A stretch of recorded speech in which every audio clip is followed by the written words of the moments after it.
Hi, hello, and welcome to the channel. We talk horror here. If that's something you enjoy, please consider liking and subscribing. I know it's been a while since I've uploaded, so let's get into the movies right away. Let's start off with Abigail, which you might have seen already. I guarantee you've probably heard about it already. I think it's interesting here that Radio Silence has essentially made a spiritual successor to their own film, Ready or Not. I get that the films are different. Obviously, Ready or Not does not have a monster in it, but in terms of tone and feel, I feel like these movies are quite similar. I want to say right off the bat here that I like Abigail. I'm worried that I'm going to sound a little too negative. I think this is a very fun movie. The cast is fantastic, especially Dan Stevens, who is so funny in this role. It's just like he outshines the rest of the cast so much. I love Dan Stevens in this role. And there's plenty of blood and gore to keep you entertained all throughout. However, if I compare it to Ready or Not, I think that is a much stronger film,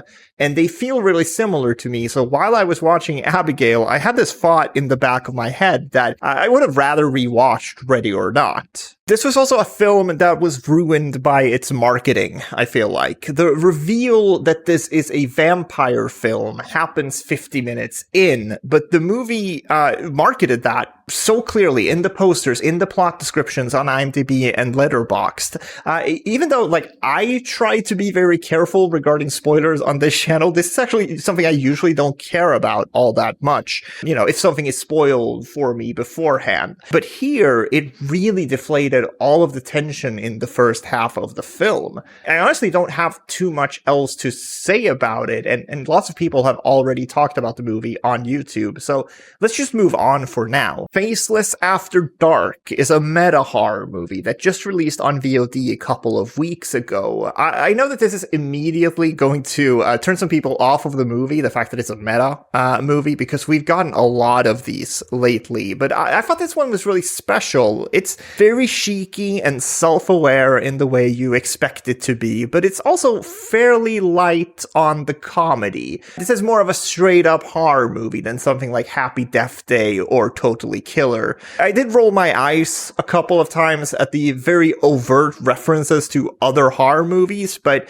other than that, I think this is a really solid time. It's about an actress who's mostly known for her role in a famous slasher movie, and she has to fight for her life as a stalker breaks into her house. There are a couple of things that I think are really interesting and caught my attention right away. The first one is that the stalker is wearing a replica mask from the movie the main character is famous from. The other is that while she lives in this gorgeous house that the movie takes place in, it actually belongs to her girlfriend, who goes away in the beginning of the movie to shoot a superhero film. So she's also an actress. To put it simply, this is more than just a standard home invasion film. The meta-narrative of this film is actually used pretty intelligently to create a fascinating character study of a frustrated artist. If you've ever had to work on a creative project, I think you're going to find this movie oddly relatable. Stylistically, I think this speaks to a lot of my sensibilities. It's very violent, it's filled with loud punk music, and it's pretty in your face with its fast-paced editing and messaging.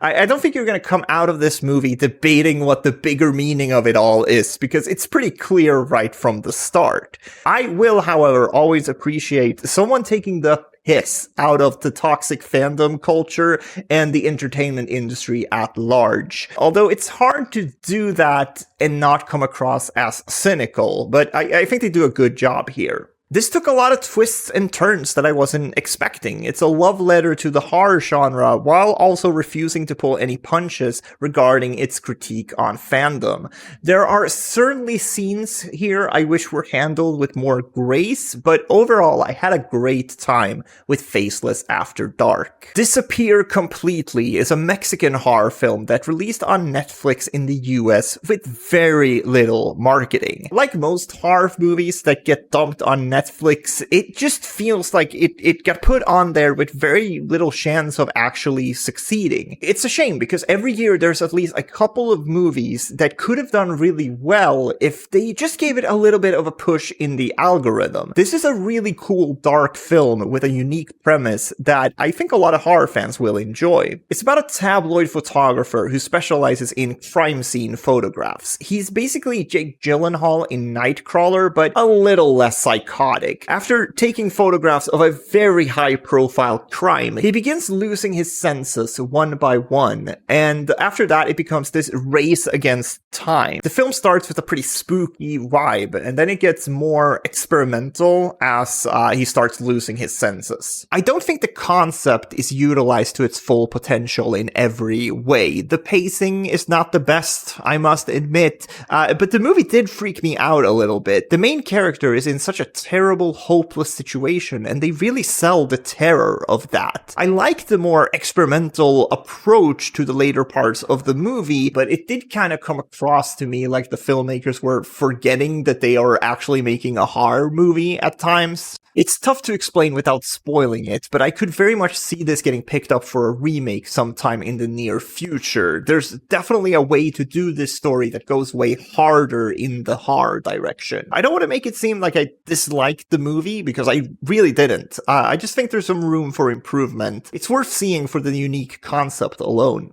All You Need Is Death is oddly similar to Disappear Completely in certain aspects, but I think this one is really, really great. No caveat about it. I really jive with the tone of this movie. It's very slow, but it's almost like it lulls you into this false sense of security before delivering some of the most horrifying body horror I've seen in years. It's not in terms of content, by the way. It's not like super gory. It's just messed up in this psychosexual type of way that I don't like to think about too much. I don't want to get hung up on this, but it deeply unsettled me. It's an Irish film about two music archivists who specializes in old folk songs. Through their efforts, they end up making the first recording of an ancient song that was buried for a very good reason. It holds a curse. What that curse is, I'm obviously not going to say, but it goes in some pretty wild directions.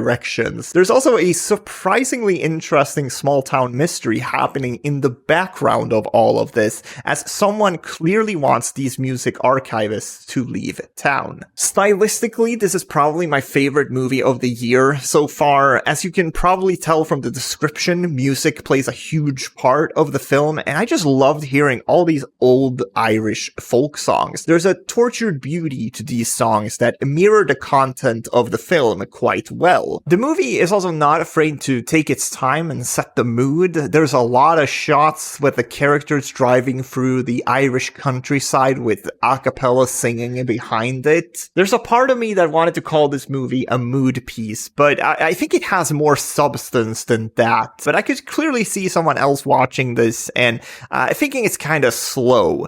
It all came together really well for me, though. You Can't Run Forever was recently released on VOD, and I wanted to check this out because it stars J.K. Simmons as a psychotic gun-wielding serial killer. It seemed like he had a lot of fun with this role, and it was directed by his wife, so it seems like there's a family project going on here of some sort, but unfortunately, this just wasn't very good. It's not offensively terrible, but if J.K. Simmons wasn't in this thing, I don't think anyone would be talking about it. It starts with a teenage girl being driven off to college by her stepdad when they unfortunately run into J.K. Simmons' character. He kills the stepfather, and after that it becomes this cat and mouse thriller as the daughter is trying to get away from him while running through the woods. The plot is pretty generic, and that's probably the biggest fault of the movie. There's just not a lot of meat on these bones. It's only 102 minutes, but it feels way longer than that because there's not really anything else to this story or characters to grab onto. For what it is, like it's fairly well made. Once you get to the actual confrontation at the end, there's some fun to be had, but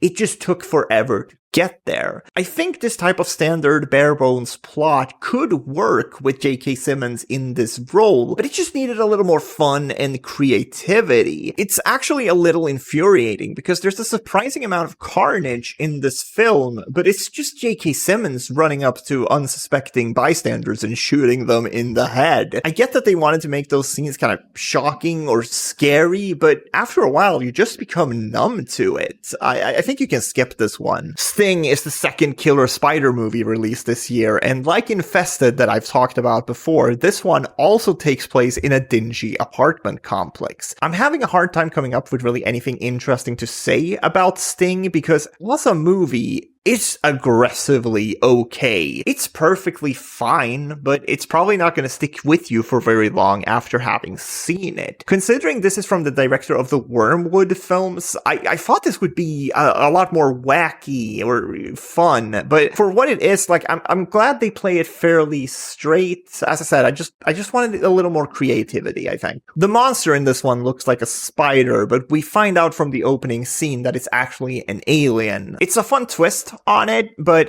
they could have done more with it considering that it basically just behaves as a giant spider. I think it would have been cool if it had some hidden alien abilities that the filmmakers could have surprised the audience with, but no, it's mostly just a big spider. That's completely fine with me. It just felt like a missed opportunity, and I guess that mirrors how I feel about a lot of the film. There's a lot of really cool things to see in this movie, but they're all packed into the last act of the film. Before that, we spent a lot of time with the family that we follow throughout this ordeal, and I actually liked all of them, even though some of their character arcs felt really forced. It's like for every positive thing I have to say about this movie, I can also have something equally negative that balances it out. If you want to kill 90 minutes with a monster movie, there's enough fun here to be had for me to recommend it, but don't go in expecting something amazing. I know Godzilla x Kong isn't horror in any way, but it's a giant monster movie directed by Adam Wingard, so I think it has crossover appeal with horror fans. This is definitely not something I will include in my overall ranking of horror movies released this year, but I think it's okay to talk about here. Legendary's Monsterverse is really strange. It's a very dumb franchise that I have this weird fascination with. The only one of these films I legitimately like is Godzilla 2014, but I've been thoroughly entertained by all of the sequels. This franchise is like the Fast and the Furious of monster movies, and frankly, I'm kinda all here for it. There's just something so charming about a franchise that does not give a fuck about anything else than entertaining you. The plot is like borderline incomprehensible, but that doesn't even matter to me because they pay attention to all of the right things. The visual effects are amazing, and I like it when the giant lizard and the giant ape punches stuff. There's this part in the film where a new titan gets introduced, and they do this dolly zoom on Kong's face as he's reacting to it, and it's the dumbest fucking shit I've seen all year, but it made me laugh so hard. Like, it's glorious. I guess what I'm trying to say here is that this is very much my type of garbage. I had a great time watching this movie, and it's not because it was actually good. There's definitely good things about it, though. Dan Stevens gets brought up for a second time in this video, and he's great here as well, as are the visual effects that I mentioned before. I like this film. It's very dumb. We can move on. Let's end today with a horror anthology from France that you can watch on Arrow Player titled Pandemonium. A thing that immediately stood out to me with this movie was that it's an anthology where all of the segments are written and directed by one guy, someone named Quarks, with 2 X's. I've not seen anything else he's done, but I was actually really impressed by the directing here. The movie looks fantastic, and for the first 15 minutes or so, I thought I was going to love it. Unfortunately, even though there are some interesting ideas in the writing, it doesn't really come together in any meaningful way. All of the stories are loosely connected to one another, with the main conceit being that all the characters we follow have now died and they are either on their way to heaven or hell. It's not a bad hook, as the visual language for the afterlife in this world is really interesting. There's also a lot of really darkly comedic moments as the characters realize that they have passed on. All of this stuff is solid. Then you get to the second story, and the pacing just grinds grinds to a halt. We follow this little girl who befriends a castle freak-esque monster in her basement, and it was just so painfully boring. It's a very basic story where everything you think is going to happen happens, and it runs for like 45 minutes of a 90-minute anthology. The third story is about a bullied high school student and her mother, but we don't really spend time with them because that story feels super rushed. There's actually a pretty horrifying scene of bullying in this segment that was super well done, but I would have liked it more if I had gotten to know the character. Anthologies are really hard to pace, I get that, but it should be easier if you have one creative voice writing and directing all of the segments. I really enjoyed the first 15 minutes of it, but after having seen the whole film, I actually regret that I spent any time with it at all. There are interesting ideas here, but they weren't compelling enough for me to recommend the movie. So those were the movies I had today. I feel like we have gotten into a little bit of a lull period with movie releases. I know The Strangers Chapter 1 came out recently, but I didn't go see that in the theaters because it's been getting awful reviews. There's more stuff coming up on the channel, though. It's just maybe slowing down a little bit here over the summer. I have a lot of stuff going on, planning a trip. I'm also moving, which is taking up a lot of effort. Let me know what you thought about this format with this microphone. I recently bought it. I kind of thought it would help to make the videos seem a little more natural, but if everyone likes the old format better, or it's not really a different format, but you get what I mean. If you like the old videos better, let me know. Thank you guys so much for watching. Like, subscribe, do all that stuff. I appreciate all of you. Thanks. Bye.